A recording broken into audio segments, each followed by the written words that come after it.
Мноштвото гости од земјата и странство во македонскиот туристички центар Охрид создадува атмосфера карактеристична за главната летна сезона. Значајното присуство на гостите се забележува по шеталиштето на градскиот кеј, плоштадите, рестораните, продавниците и многобројните цркви во старото градско јадро на Охрид.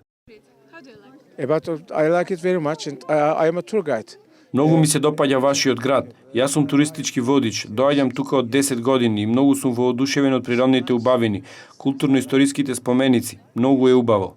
Ohrid is the best. Охрид е најдобриот дел од мојата посета на Македонија. Во нашата тура посетивме 8 држави, но ова е најубавото што го видовме. Охрид навистина е прекрасно место. Уживаме во прошетката со брод по езерото.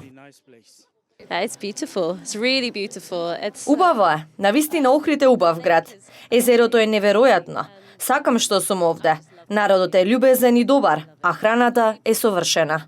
It's very nice place. Yes. Охрид е многу убаво место, нема кој не го сака. Дивен е Охрид. Многу е убав Охрид. Сум била тука порано.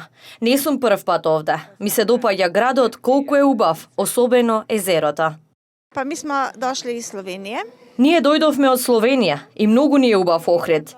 Многу е чист, многу ни се допаѓа тука покрај езерото. Ке дојдеме повторно.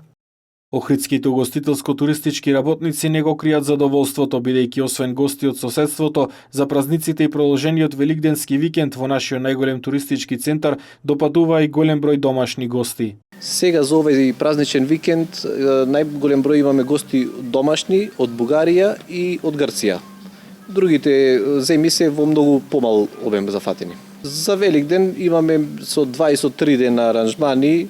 Нормално дека на трпезите ќе има јагнешко, великденски јајца и сите тие традиционални наши и обичаи на соседите, на бугарите и на грците, значи како гости ќе гледаме да ги задоволиме максимално према нивните очекувања. Великденскиот празничен викенд по традиција го означува почетокот на предсезоната во Охрид. Многу повеќе гости се очекуваат од почетокот на мај, кога ќе пристигнат поголемите групи странски гости од Холандија и другите земји на Бенелукс.